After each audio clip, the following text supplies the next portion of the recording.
지부에 진행할 박은입니다. 반갑습니다.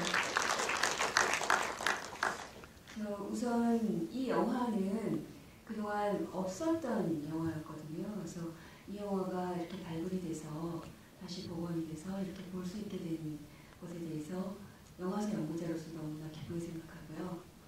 또한 이런 자리에 이렇게 감독님 모시고 지부를 진행할 수 있게 돼서 또한 개인적으로 영광을 생각합니다. 이 영화에 대해서 간단하게 좀 영화사적 의의를 말씀드리고 진행을 하겠는데요. 일단 이제 이 영화는 최영원 감독님에게는 데뷔작이시죠. 근데 당시에 가장 완성도 높은 데뷔작으로 평가를 받았던 작품이고요. 그 다음에 두 번째로는 이 영화는 그 한국 모더니즘 영화사의 계보에서 굉장히 중요한 작품인데 이것이 발굴됨으로써 한국 영화사의 한 빈 부분이 메꾸어지는 그런 아주 중요한 계기가 될 것 같습니다. 그래서 여러 가지 면에서 이 영화는 한국 영화사에서 문제작이라고 할 수가 있고요. 그래서 최영원 감독님께 그런 어떤 제작이나 또는 데뷔 당시에 그런 시대적인 분위기 또 영화 연출하면서 의도하셨던 부분 이런 것에 대한 자세한 얘기를 들어보도록 하겠습니다. 최영원 감독님에 대해서 제가 간단하게 소개를 드리겠습니다. 1937년 서울 출생이시고요. 그 다음에 연세대학교 국문과에서 원래 재학 중에도 연극단에서 연극을 하신 것으로 되어 있습니다. 또한 시나리오 문예를 통해서 시나리오 작가로 먼저 데뷔를 하셨습니다. 그리고 1960년대에는 68년에 데뷔하시기까지 8년 동안 신경군 감독, 또 이병일 감독, 그 다음에 이성구 감독님 밑에서 조감독 생활을 좀 오래 하셨고요. 그래서 사실은 이 데뷔하실 때 이미 영화계의 경험이 좀 많으셨던 것 같습니다. 그리고 1980년대까지 굉장히 활발히 활동을 하셨고요. 1990년대부터는 한국영화아카데미와 단국대학교에서 후진을 양성하는 데도 힘쓰셨습니다. 자, 그럼 이제 최영원 감독님과 이야기를 나눠보도록 하겠습니다. 우선 이 영화를 그 감독님 좀 오랜만에 보셨을 것 같은데요. 얼마 만에 보셨는지 또 데뷔작이신데 감회가 남다르실 것 같은데 지금 소회가 어떠신지? 네. 예. 아시다시피 이 작품은 이제 1968년도 작품입니다. 그때 제가 영화를 만들고 이게 명보극장에서 상영을 했고요. 그 후에 아마 채 1년은 안 돼가지고 이게 텔레비전에서 이제 뭐 주말의 명화다 이래가지고 한번 방영을 된 적이 있습니다. 그때 보고 그러니까 1960 아마 이제 9년도쯤 보고 오늘 처음 보는 겁니다. 그러니까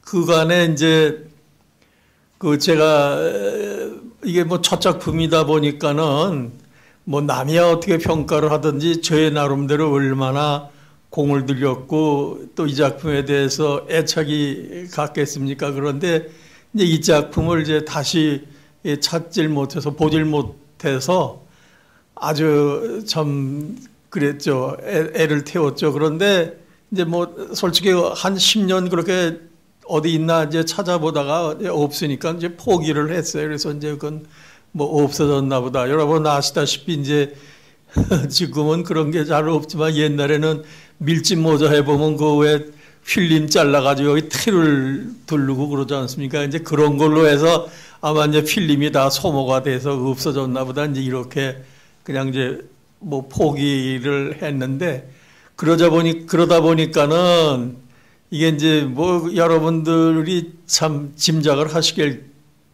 하시겠는지 모르겠지만 뭐 자식 같지는 않겠지만 어쨌든 자식을 잃어버린 것 같이 그렇게 항상 서운하고 그 작품 한번 좀 어떻게 더 봤으면 그런데도 이제 보질 못해서 안타까웠던 그 작품을 이렇게 이제 어느 참 귀하신 그 분이 소장하고 있는 거를 이 영상자료원에서 애쓰게 그걸 또 알아내셔가지고 그걸 참 힘들게 그분에게 이제 이렇게 기증을 받으셨다고 들었기 때문에 정말 참 이 영상자료원의 그 고마움을 다시 한번 이 자리를 빌어서 감사의 말씀을 드립니다. 네.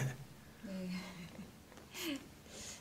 그 데뷔작이신데 이렇게 69년에 텔레비전으로 보시고 지금 보셨으면은 지금 40년이 훨씬 넘었죠. 그래서 네. 정말 감격스러우실 것 같고요. 저도 보면서 오늘 저 큰 스크린은 처음 보고 그 프리뷰 먼저 받아서 봤는데 그거랑은 좀 감동이 다르더라고요. 그래서 정말 그러실 것 같습니다. 그럼 좀 그 제작과 상영에 대한 이야기를 여쭤볼게요. 우선 이게 황순원 선생님 원작인데 당시 그 보면은 이 영화를 그 데뷔작으로 하시고 이후에 또 감독님께서 대표작으로 그 되는 독 찍는 늙은이도 황순원 선생님 원작이고 또 나중에 갈매기의 꿈도 비발이라는 황순원 선생님의 그 단편을 원작으로 하고 있고 특별한 인연이 있으신 것 같아요. 근데 데뷔작을 준비하시면서 원작 뭔가 시나리오를 어떻게 할까 또 시나리오를 출발하셨으니까 고민을 많이 하셨을 것 같은데 이렇게 각별히 황순원 선생님 원작과 인연을 맺게 된 어떤 계기나 의도가 계신지. 글쎄, 그 시대의 영화 공부라는 건 지금 이제 영화 학도들이 영화를 이제 공부하는 방식과 이제 뭐 방식이라기 할 것까지도 없을 정도로 방법이 없었어요. 영화를 공부하는. 그래서 이제 저희가 할 수 있다고 하는 것은 이제 책을 통하는 것밖에는 없고 영화를 직접 극장에서 보고 느끼는 것밖에는 없었지 영화에 대한 그 이론 서적이라든지 뭐 지금처럼 그렇게 흔하지를 않았어요. 그래서 저는 불행하게도 이게 나이는 먹었습니다만은 그 국민학교 2학년 때인가 1학년 때 해방을 맞았기 때문에 일본 말도 잘 모르고 그렇다고 전쟁 이제 통해 그 지금처럼 그렇게 영어 공부들을 이제 그렇게 그 뭐 잘 하지도 못했기 때문에 영어 원서를 읽기도 벅차고 그런 시대에 살았습니다. 그렇기 때문에 제가 할 수 있는 일이라는 것은 공부할 수 있는 일이라는 것은 책을 읽는 것밖에는 없었어요. 그래서 저는 엄청 많은 책을 이제 읽었다고 자부하는데 그냥 뭐 잡서죠. 뭐 닥치는 대로 그것이 철학서적이 됐든 문학서적이 됐든 뭐 어떤 그 사상적인 책이 됐든 그냥 닥치는 대로 그렇게 많은 책들을 읽으면서 이제 나름대로 이제 영화에 대한 꿈을 키웠고 그 중에서도 이제 소설을 많이 읽은 편이에요. 그런데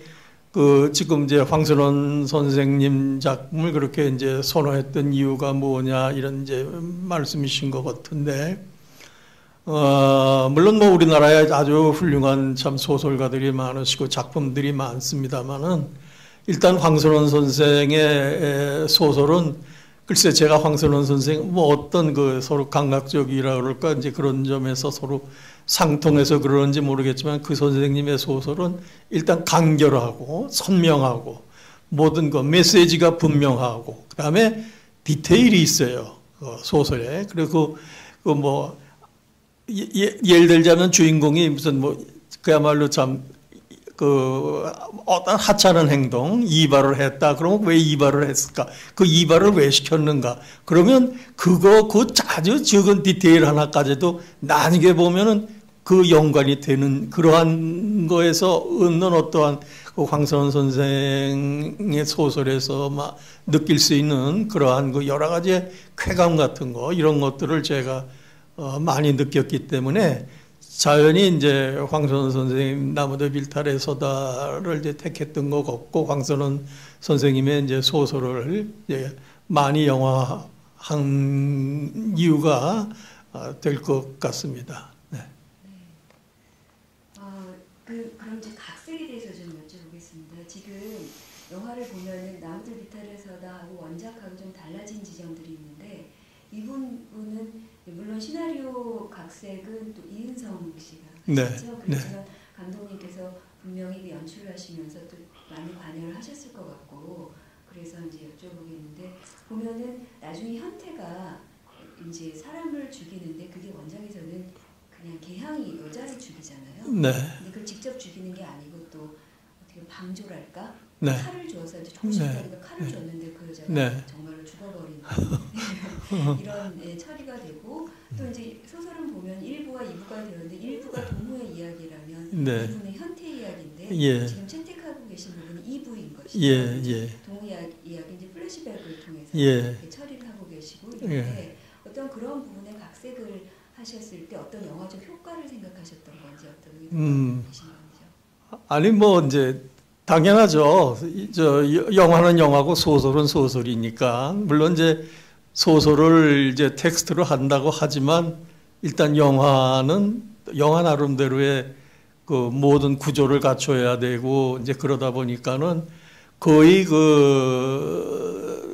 저 같은 경우에는 그 소설의 어떤 그 이제 뭐라 그럴까요? 그 어떤 의미에서 이제 압력일 수도 있고 그 어떤 속박일 수도 있고 그런데 그런 데서 영화는 자유로워야지 거기에 빠지게 되면 소설의 어떤 그 구조라든지 위압이라든지 이런 데서 영화가 헤어나지 못하면 영화는 영화 구실을 못하는 거라는 걸 저는 이제 아마 그때부터 알고 있었을 겁니다. 그래서 어쨌든 어디까지나 영화는 영상이니까 영상으로서의 설명될 수 있는 방법을 찾아서 그래서 이제 만들었다고 저는 생각을 합니다. 네.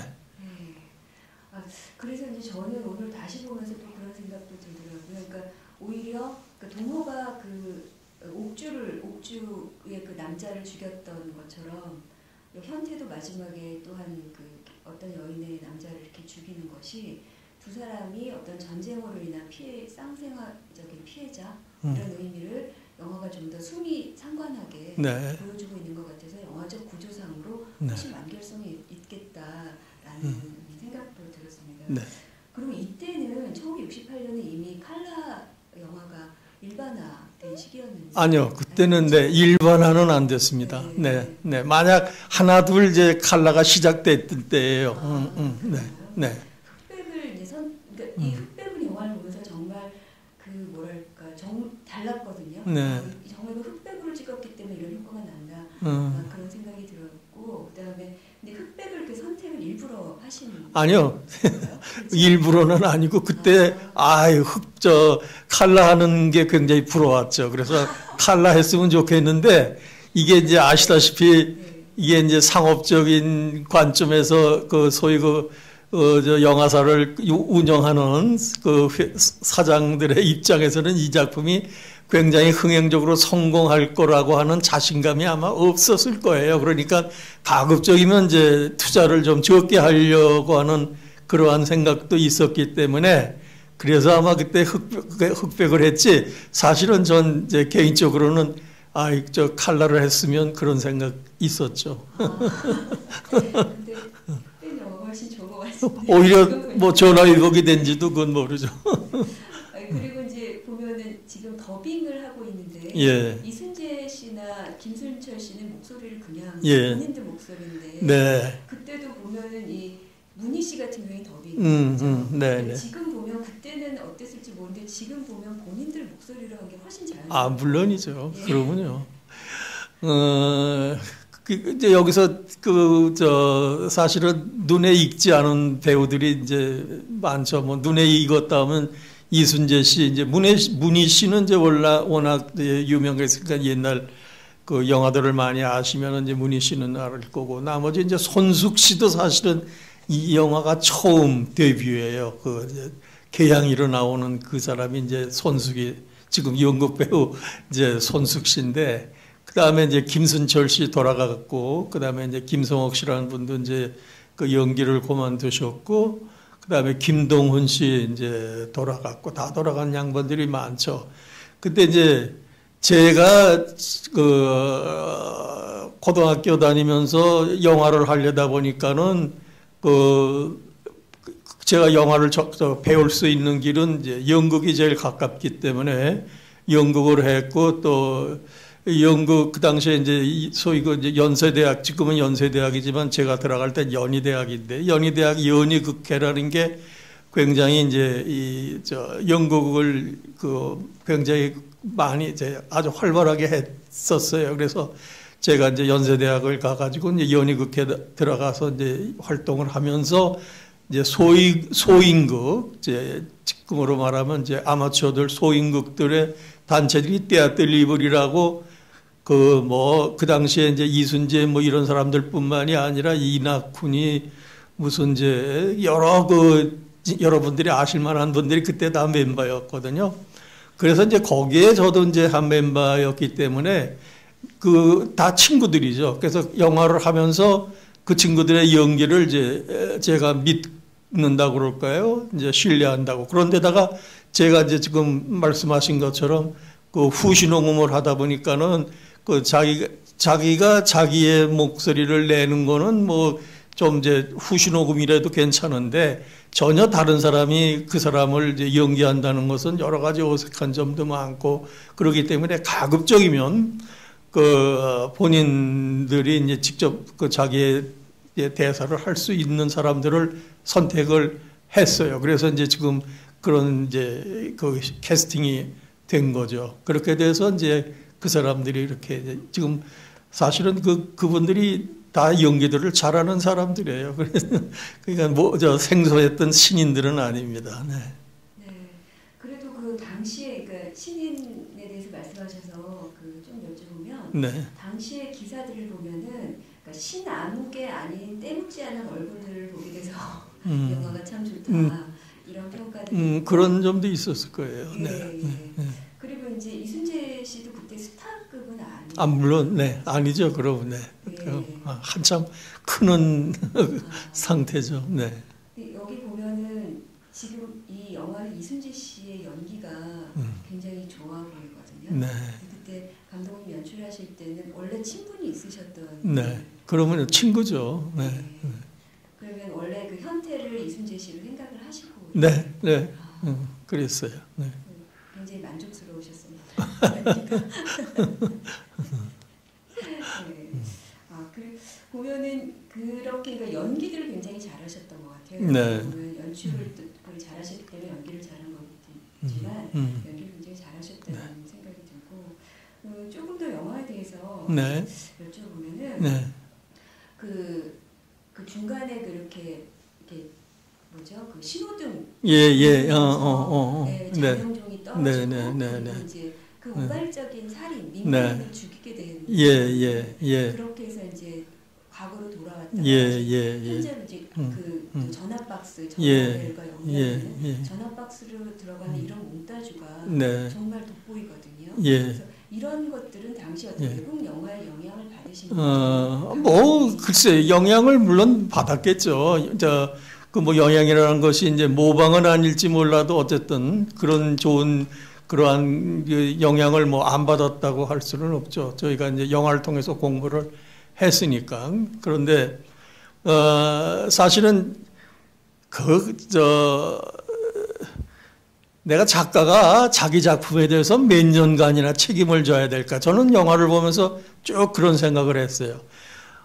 이 작품을 이제 만든 지 47년간이 됐는데 47년 전에 만들었던 거에 대해서 내가 책임을 져야 될까? 그걸 생각해 봤어요. 근데 사실 내 작품이니까 내가 책임을 안 질 수가 없죠. 근데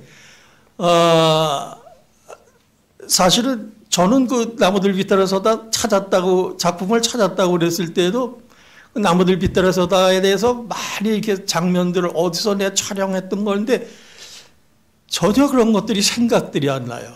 이상하죠? 난 그렇게 뭐라 그럴까 창의하는 능력이 있어서 그러는지 그렇게 기억력이 없어요. 기억이 안 나요. 딱 생각나는 건 지금 말씀하셨던 내가 그 작품에서 그런 몽타주를 했다는 거 그거 하나 하고 그 다음에 이제 싸움들하는 패싸움들 나가지고 이제 현태하고 석기가 이제 맞는 거기에 보신각 옆에 화신 건너편 쪽 종로 뒷골목 거기서 이제 소방차로 물 뿌려가면서 이제 그걸 찍었을 때 그때가 아마 11월 달 아마 11월 말일 그때쯤 됐어요. 하순쯤. 그래가지고 물을 뿌리는데 거기가 뿌리자마자 막 살얼음이 올고 그렇게 추웠을 때거든요. 그때 그 고생을 너무 했기 때문에 그거 기억나고 단 몇 가지밖에 기억이 안 나요. 그러면서 내가 참 이게 영화 뭣도 모르고 지금 어디로 안 나타났으면 좋았을 그럴 작품이 혹시 아닐까 그런 걱정도 하고 그랬는데 그 47년 전에 만든 거를 제가 지금 내려다보면서 나도 여러분하고 똑같은 거예요. 내가 그걸 그 당시에 최하원이를 그 31살 때인데 31살 지금 80인데 31살 때 최하원이를 어떻게 뭐라 그럴까 그대로를 이렇게 얘기할 방법이 없어요. 그걸 생각을 해보세요. 여러분도 아마 마찬가지일 거야. 여러분들의 30대의 여러분들을 한번 여러분이 대변할 수 있을 것 같아요. 그러니까 나는 이 작품에 대해서 나무들 빗달의 서다에 대해서는 지금 80의 최하원이가 전혀 책임질 수 없는 작품이에요. 사실은. 근데 지금 내가 이렇게 보면서 대견했어요. 진짜. 그때 내가 그렇게 열심히 참 공부했었다. 그게 화면에 보인다. 이런 생각은 하면서 봤지만은, 글쎄, 이 작품에 대해서 정확하게 책임을 못 지겠어요, 사실은. 네, 그렇습니다. 네. 사실은 제가 영화 보면서 이것도 여쭤봐야지, 저것도 여쭤봐야지, 그런데 너무 많이 여쭤. 아니요, 많이 보세요, 네. 그 영화 근데 첫 번째 장면에서 손 이렇게. 예. 누구 손인가요?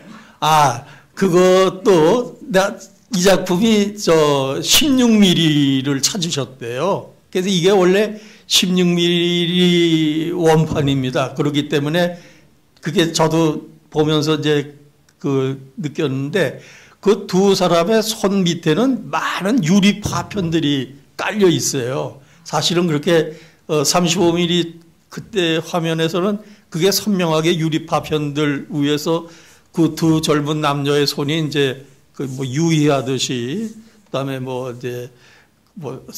애무하듯이 이제 이렇게 하는 건데, 그러니까 어쨌든 나무들 비탈의 서다의 상징적인 그 위험, 남녀들의 어떤 위험한 만남, 위험한 사랑, 이런 것들을 아마 상징적으로 그때 표현을 하려고 제가 그 밑에다가 유리파편을 깔아놓고 거기서 손의 장난을 했던 거로 기억을 합니다. 네.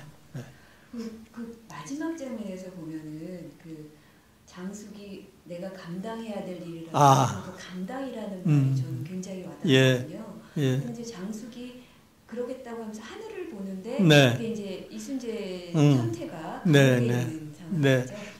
하늘을 같이 보고 거기 날아가는 게 비행기.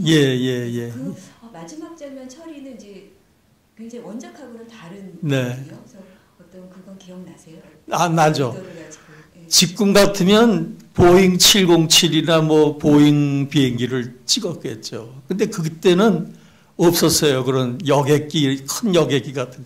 거기에 지금 찍혔던 게 아마 그래도 그 시대에는 제일 큰 비행기라고 생각을 해서 그걸 그때 찍었는데, 그때 그걸 찍으면서도 사실은 아쉬웠죠. 그래서 지금 같았으면 아마 보잉 그런 비행기를 찍어서 두 사람의 시선이 한 군데에서 만나는 그러한 그 상징적인 그러한 것을 이제 느끼고 두 사람은 언젠가 다시 만날 것이다. 다시 해피엔딩이 될 것이다. 이제 이런 거를 상징적으로 보여주려고 했었습니다. 네.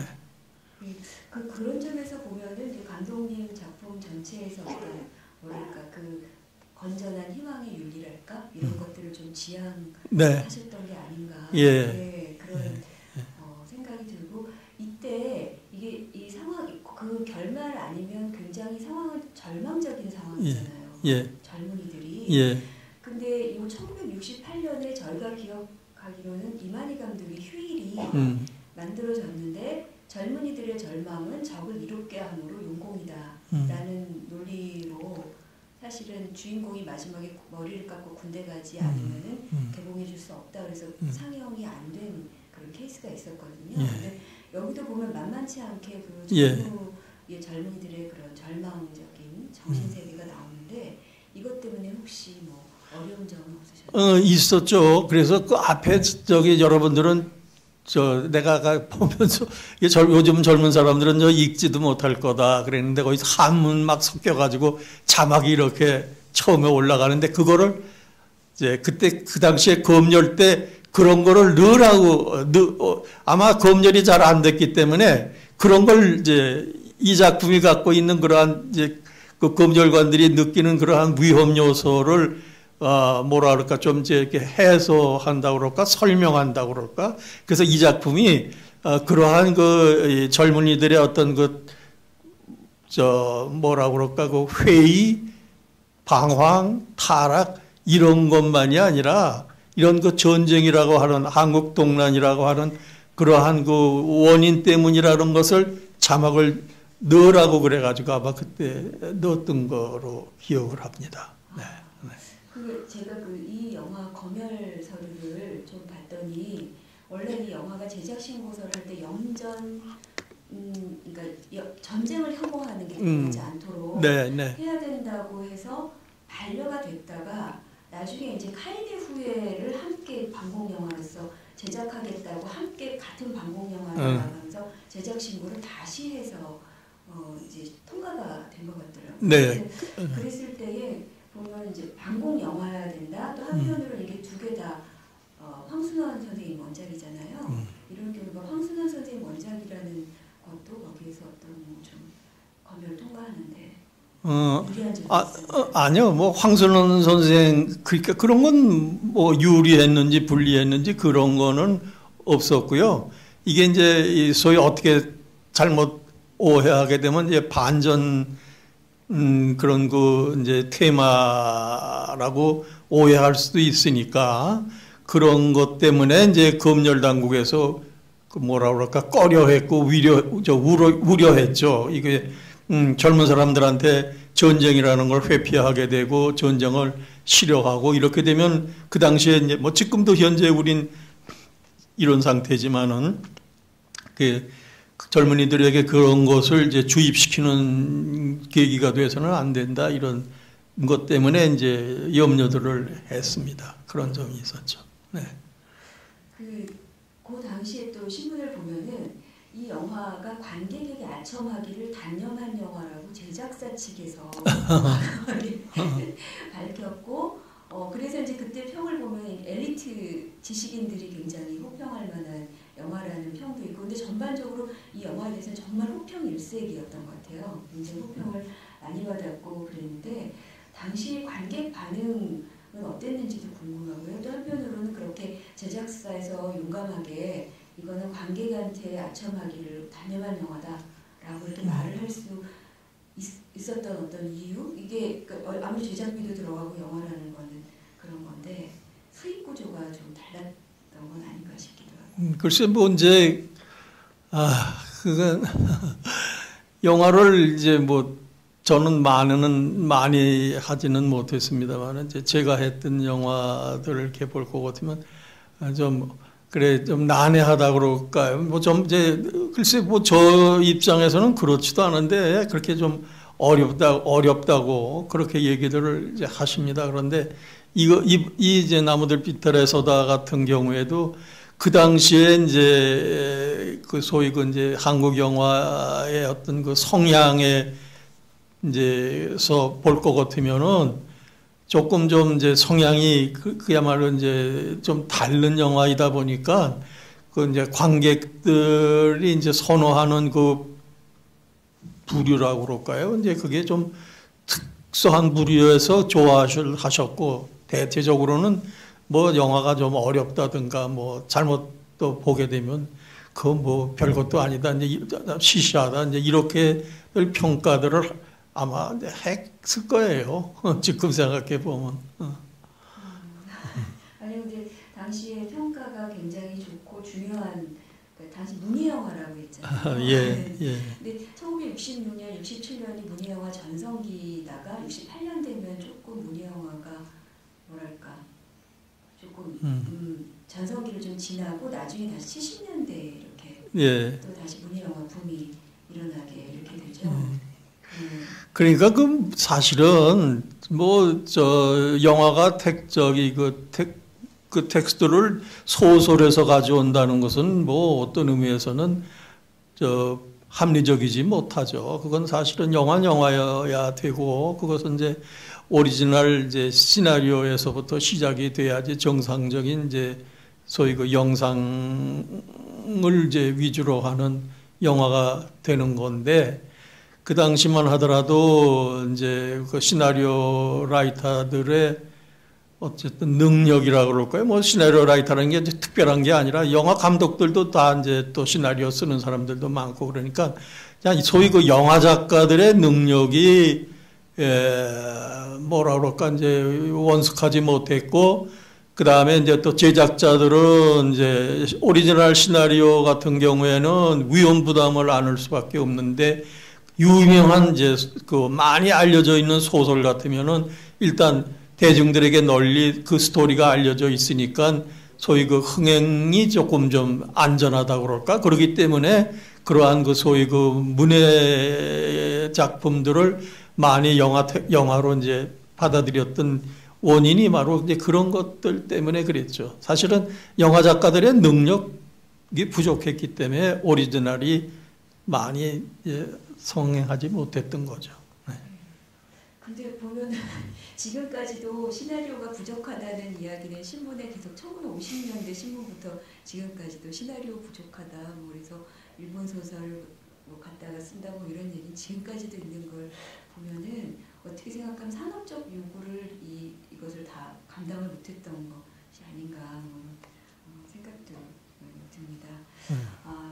1900 요 영화를 만드시고 다음 해에 독짓는 늙은이를 네. 만드셨잖아요. 네, 두 번째 만들었어요. 네.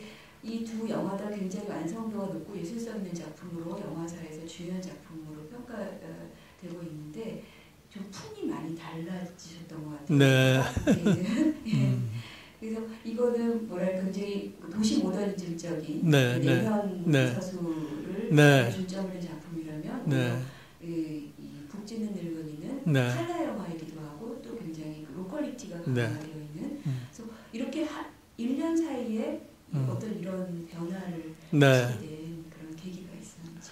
내가 저기 아까 말씀드렸듯이 영화를 뭐 공부하는 방법, 내가 그 당시에 영화대학이 있는 것도 아니고, 그다음에 이제 영화를 제대로 이제 배울 수 있는 그런 책이 있는 것도 아니고, 순전히 영화를 보면서 이제 영화를 공부했다고 말씀을 드렸는데, 그 당시에 이제 영화 공부할 때 제가 잘 드나들었던 것이 불란서 문화원입니다. 불란서 문화원에서 이제 소위 그 이제 거기서 바뀌는 작품을, 좋은 작품을 이제 소위 그 세계적으로 이제 뭔가 알려져 있는 작품들을 볼 기회가 없으니까, 그래서 그 당시에 이제 소위 그 이제 아랑레네 같은 사람들의 이제 소위 그 이제 히로시마 모레라든지 이제 작년의 마리안 바트 같은 뭐 이제 그런 것들을 보면서 그 영화에 대한 매력, 그런 이제 그래서 영상 위주의 영화 그런 것들을 이제 굉장히 선호한다고 그럴까, 그런 거에 심취했다고 그럴까. 그런데 이제 그래서 그 소위 그 영화는 영상 위주여야 되는 것이 아니냐, 영상이 우선 위주가 돼야 되는 것이 아니냐. 다시 말해서 스토리 위주가 아니라 영상 위주. 그러니까 내용과 형식이라고 생각했을 때의 형식이어야 되지 않느냐. 이제 그 이런 것들의 그 확고한 신념을 갖게 된 것은 아랑레네나 이런 이제 그 당시에 그 사람들의 어떤 그 이제 유행처럼 돼 있던 실존적인 그러한 실존주의 사상, 다시 말해서 이제 그 인간의 소외 문제라든가 고독의 문제라든가 이런 것들이 이제 그 당시에 이제 유행처럼 돼 있었지 않습니까? 그래가지고 이제 대개 이제 그런 그 소위 그 인간의 소외 고독이 그것이 이제 하나의 그 세계 문학의 조류가 됐었는데, 영화도 역시 이제 그런 측면에서 이제 그런 작품에 감명을 많이 받았어요. 그래서 사실은 나무들 비탈에서다든 이제 그런 그 영상 위주의 그 작품을 한번 좀 이제 해봐야 되겠다는 생각에서 했는데, 만들고 나서 보니까는 그 뭐 아시다시피 제가 만들었지만 거기에 만족할 수가 없고, 그 다음에 그 아랑레네 이제 히로시마 아모레 같은 거 뭐 마리안 바트 같은 거 이런 거 보니까 그 당시 68년도쯤 됐는데 그 사람들이 이 작품을 언제 만들었느냐 뒤져보니까 10년 전에 만들었어요. 그 10년 전에 그 사람들이 이런 걸 만들었을 때 그 사람들의 의식은 지금 현재 68년도에 현재 의식은 어떻게 그대로 머물러 있을 리는 없고 어떻게 변천해서 어떻게 어떤 과정을 겪고 있는가를 생각했을 때 아찔하더라고. 따라갈 수가 없어요. 그 영상의 문제, 그 어떤 그 영상 위주의 그 의식의 문제라든가 이런 거에 대해서는 그래서 고민을 많이 했죠. 영화를 이걸 만들어 놓고. 고민하다가 생각했던 것은 영화가 다 영상 위주의 영화만이 영화가 아니냐. 인간의 휴먼 드라마도 훌륭한 영화로서의 한 장르가 될 수 있는데 한국 사람들의 감각은 오히려 영상 위주의 그러한 의식을 쫓는다는 이런 것보다는 그야말로 이제 우리 감성에 맞는 그러한 그 한국적, 그 당시엔 또 한국적 구현이라는 거, 한국적인 걸 찾는다는 것이 시작됐을 때예요. 그러니까 뭔가 그런 그 휴먼 드라마 속에서 한국적인 것을 찾는 것도 하나의 좋은 그 영화의 모델이 될 수 있다. 방향이 될 수가 있다. 그래가지고 이제 사실 이제 그 어떤 그 영상 위주의 인간의 의식을 쫓는 이러한 영화는 이건 한국 사람한테는 정말 힘들겠다 생각을 해서 그런 휴먼 드라마 쪽으로 찾게 됐어요. 그것이 소위 그 독짓는 늙은이가 손에 잡혔던 거죠. 그래서 이거야말로 그야말로 인간 드라마가 될 수 있고 한국적 드라마가 될 수 있고 한국인의 이야기가 될 수 있겠다. 그래가지고 독짓는 늙은이를 했던 거예요. 그러니까 전혀 방향이 아주 말씀하신 대로 잘 지적하셨는데 전혀 그렇게 상반될 수밖에 없었던 겁니다. 네. 지금 감독님 말씀 들으면서는 저는 그 개인적으로 드는 생각은 그러니까 우리가 모더니즘이라고 그러면 이제 보통 도시 모더니즘이라는 걸 전형적으로 생각을 하는데 한국 영화사에서의 모더니즘을 얘기할 때는 어떤 그 독짓는 늙은이나 이런 작품들과 함께 얘기해야 되지 않나. 마치 영화 속에서 현태와 동우가 그 전후 피해자의 상생하듯이 뭐 이런 느낌이 좀 드네요. 그래서 어떤 연구 테마로서 그런 지점을 이야기하지 않고는 그러니까 한국 모더니즘 영화를 얘기하기가 좀 어렵겠다는 생각이 듭니다. 왜냐하면 최영원 감독님은 이 나무들 비탈에서다라는 이런 주목할 만한 대표적으로 한국 모더니즘 영화사에서 굉장히 중요한 그 작품을 연출하신 분인 동시에 또 그런 한국적인 그런 미학 부분에서도 중요한 분이시니까 그걸 함께 얘기해야 될 것 같다는 생각이 드네요. 자, 이렇게 얘기를 저하고 최영원 감독님하고 나눠봤는데 혹시 여기 앉아 계신 관객분들 중에서 궁금하신 게 있으면은 시간이 많지 않아서요. 다음에 상영이 준비될 다른 상영 때문에 2분 정도만 그 말씀을 들어보도록 하겠습니다. 저기 말씀하시고.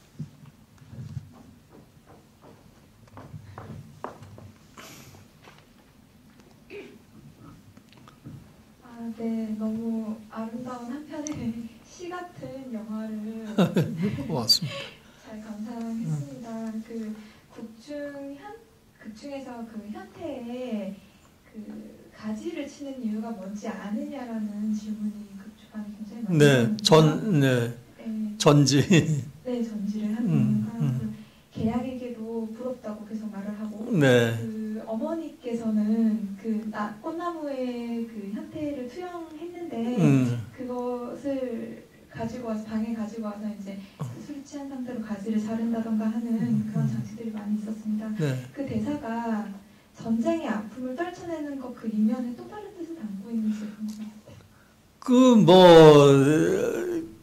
그런 거 아니겠어요? 그게 이제 아까도 제가 말씀드렸지 47년 전에 최하원이를 지금 이해는 못하겠어요. 정확하게 그 시대 그 당시의 나를. 그런데 아마 그런 거예요. 원작에서도 아마 그런 걸 의도했을지 모르겠습니다만은 자관 거기에 복잡한 그 의식들이라는 게 사실은 다 필요 없는 거. 그러니까 전쟁이라고 하는 전쟁 속에 모든 사람은 다 피해자 아니에요. 거기 지금 깡패들이 나와가지고 기피했던 기피자라고 그래서 싸워서 결국 막 싸움하는 그게 어떤 의미에서는 가해자이지만은 사실은 그 사람들도 다 전쟁이라는 뭐라 그럴까 지붕 밑에서 다 피해자들이라는 말씀이죠. 그러니까 현태 같은 경우에도 난 전쟁 때문에 이렇게 됐어. 이걸로 한마디로 다 벗어날 수 있는 거지만 그걸 못 벗어나는 거죠. 그 복잡한 자기에 얽혀 있는 것들. 그런 것들을 그 벗어나려고 하는 하나의 그 의지의 표현이라고 할까요? 그런 거 아니겠어요? 그런 거 같아요. 네, 네. 저기.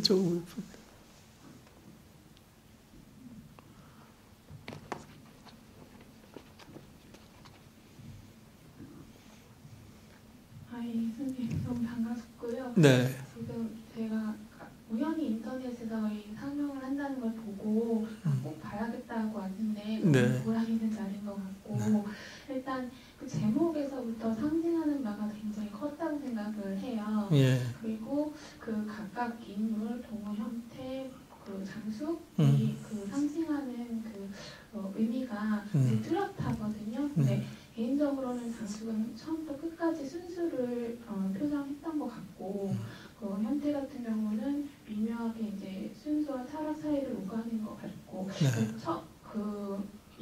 겉모습으로는 굉장히 요즘 그 명품남자의 그런 모습을 갖고 있지만 끝까지 고뇌를 한다는 측면에서 내면적으로는 굉장히 순수한 사람이 아닐까라는 생각을 하고 있거든요. 그래서 그 선생님께서 이 연출을 하셨을 때 그 각각의 인물이 갖고 있는 상징성은 어떻게 생각을 하셨던 건지 굉장히 궁금하고요. 그리고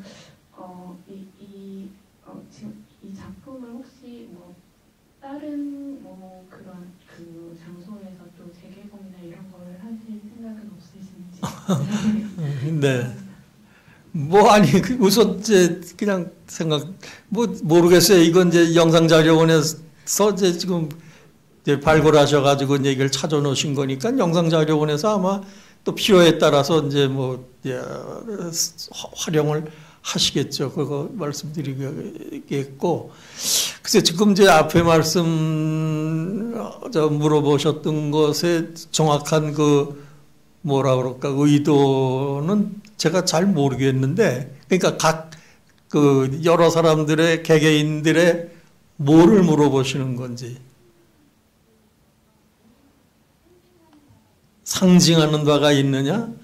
그냥 아까 우리 옆에 우리 누구죠? 네, 우리 박 교수님이 아까 지적을 했는데, 우리나라도 역시 뭐 그건 옛날서부터 그랬지만 장한 그 남성보다는 여성이 위대해요. 그 많은 사람들의 방황, 번민, 고뇌 이런 것들을 그 수기가 마지막으로 결론 지어주는 것이 아무리 전쟁에 피해가 있었더라도 책임을 져야 되는데 남자들은 다 책임들을 안 지려고 그랬거든요.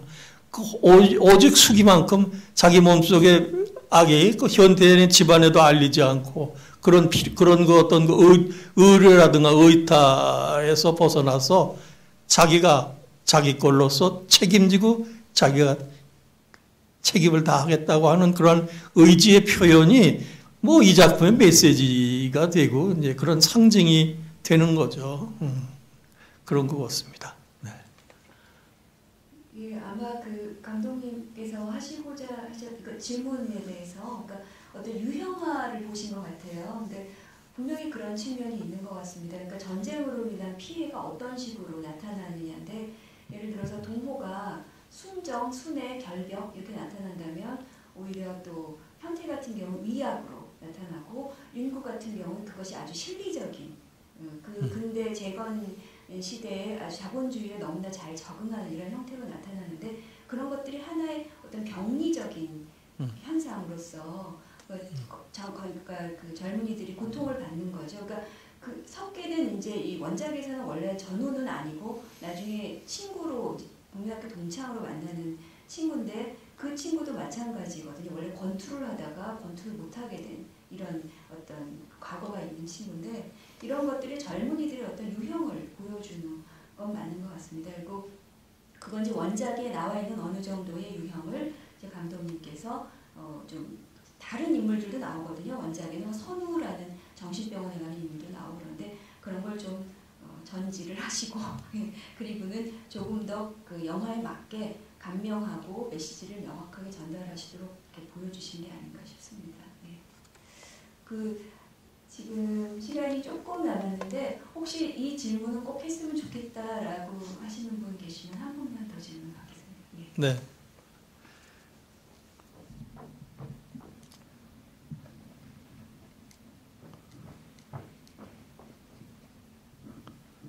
네, 감독님 반갑습니다. 네, 네. 한 12, 13년 전에요. 영상 자료원 서초동 시절에 네. 문여도 때 그러셨습니다. 3년 만에 뵙고요. 예, 예. 그때 그 문여도를 보시고 그 네. 시네마 오디세이라는 그 책에 문여도를 쓰신 그 송기복 교수님 기억하시죠? 네, 알게. 제가 돌아보니까 송기복 교수님도 지금 와 계신데요. 아, 그러세요? 네. 네. 저는 아주 감독님 아주 쉬운 질문을 하나 드리고 싶어요. 예. 한 5년 전인가 윤정인 씨 아시죠? 예. 윤정인 씨가 어떤 인터뷰에서 예. 그 최하원 감독과 작업을 했던 새남토의 북소리, 네, 네, 네. 또 독짓는 늙은이 이런 네. 작품들이 다 나의 대표작들이다. 음. 그러면서 이제 김수영 감독님, 신상호 감독님을 거론하시면서 감독님을 거론하셨거든요. 네. 근데 그 영화들이 또 최하원 감독님의 다 대표작들이잖아요. 예, 그렇습니다. 그래서 저는 오늘 나무들 비탈했다. 전 처음 봤어요. 예, 예. 그런데 이제 여기는 주인공이 무인 씨가 나왔죠. 예, 예. 그래서 윤정이가 아닌지. 그리고 또 왜 무인 씨를 데뷔작에서 무인 씨가 나왔는데 왜 갑자기 독진단 늙은이부터는 윤정이 씨로 바뀌었는지. 참고로 전 윤정이 씨 팬이거든요. 네. 그래서 한번 여쭙고 싶습니다. 아마 이때에 문희 씨가 나왔었나? 아니요, 윤정희 씨가 나왔었나? 윤정희 씨가 청춘극장 아니에요, 그죠? 데뷔가 나오셨을 때죠. 나왔을 때인가요? 근데 아마 모르긴 몰라도 뭐라 그럴까, 조금 윤정희 씨는 조금 생활적이죠. 현실적이죠. 근데 그거에 비해서 이 문희 씨의 마스크라든가 문희 씨의 이미지는 조금 환상적이죠. 환타직한 게 있죠. 그래서 그때 아마 문희 씨가 저격이었다고 생각을 합니다. 그랬을 겁니다. 그 원작에서도 보면 장숙이 눈이 굉장히 큰 여자로 나오는데 눈이 굉장히 돋보이셨던 것 같습니다. 예, 이제 시간이 다 돼서 마무리를 해야 될 것 같은데요. 감독님께서는 정말 한국 영화사의 증언자로서, 그 원로로서 이렇게 오랫동안 영화계에 계셨고, 그런데 그 어떤 감독님의 시대를 경험을 바탕으로 해서 후학들이나 또는 그 다음 세대에게 하시고 싶은 말씀 있으시면 좀 남겨주셨으면 좋겠습니다. 근데 이제 지금 너무 공부하기 편리한 시대에 지금 우리 영화학도들은 계시거든요. 그게 어떤 의미에서는 불행한 게 아닌가 이런 생각이 역설적으로 듭니다. 우리는 너무 귀했기 때문에 그 귀한 거를 찾으려고 애쓴 그러한 그 애절함이라고 그럴까? 그런 거에서 뭔가가 하나 찾아지면 그것이 금방 내 것이 됐고, 어떡하니 내 것으로 만들려고 그랬는데, 요즘 이제 사람들은 너무 흔하다 보니까 그런 그 소중함을 못 느끼고 소중하지 않기 때문에 내 것으로 받아들이고 내 것이 되는데 굉장히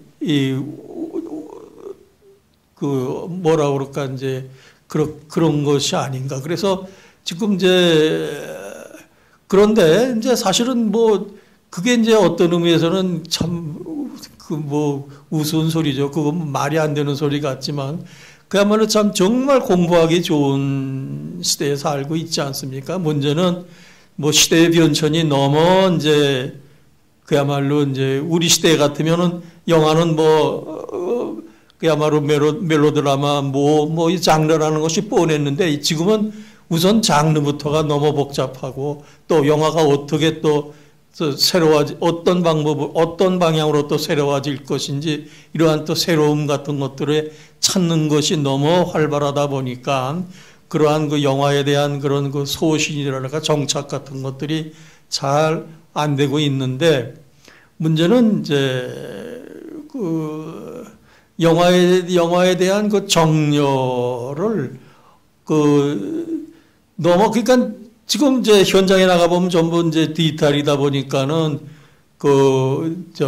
뭡니까, 이제 리허설 같은 거 하는 때도 보면은 우리는 필름을 그때 직접 우린 영화를 리허설 해본 적도 없고 그야말로 참 내가 내 작품을 소형 영화지만 만들어 본 그런 경험도 없었고 그냥 이제 소위 그 감독이 데뷔하면은 그냥 그야말로 참 연습이 아닌 실전으로 이렇게 이제 했지만은 그때는 그 필름이라는 게 이제 그렇게 소중하고 그러니까는 그야말로 연습이 아니라 정말 실전 같은 실전이어야 됐단 말이죠. 그런데 지금은 너무 흔하다 보니까 또 그것이 이런 탭이다 보니까 뭐 그건 지우면 다시 쓸 수 있고 지우면 다시 쓸 수 있고 근데 옛날 같으면 필름 한 피트가 전 돈이 얼마라는 것이 딱 있으니까 정말 부들부들 떨 정도로 긴장하고 한 카트를 우리가 정말 리허설을 하고 슈팅을 하고 그랬는데 요즘은 그런 것들이 없는 것 같아. 너무 쉽게 뭐 지우면 잘못되면 지우. 그러니까 긴장이 없어요. 현장에 나가보면 긴장감이 없는 거야. 이게 제일 안타까워요. 왜 그렇게 긴장들을 안 하고 그렇게 몰두하지를 않고 그러니까 어떤 의미에서는 글쎄 그건 뭐 내가 너무 잘못 저희들을 파악하는 건지는 모르겠지만 참 그런 것이 없는 것이 조금 좀 안타깝다고 그럴까요? 네. 그런 점에서 어쨌든 지금 그러나 참 잘들 하고 있는 것 같아요. 잘하고 있는데 문제는 우리의 영화 정책이라든가 이런 것들이 정말 고약하게 돼 있어가지고 하고 싶은 것들을 못하고 정말 능력을 피지 못하는 그런 것이 안타깝죠. 뭐 지금 영화 하려고 하는 학도들의 정렬은 전 충분하다고 생각합니다. 네. 네, 오늘 이렇게 지금 오랫동안 자리 끝까지 지켜주셔서 감사드리고요. 그리고 계속 한국영상자료원의 발굴보건 그리고 이런 한국영화의 문화유산으로서의 한국영화 보건 사업에 관심을 가져주셨으면 감사하겠습니다. 그리고 오늘 이렇게 말씀 너무 잘하시지 않나요? 이렇게 좋은 말씀 많이 해주신 최영원 감독님께 다시 한번 큰 박수 부탁드립니다. 감사합니다. 네.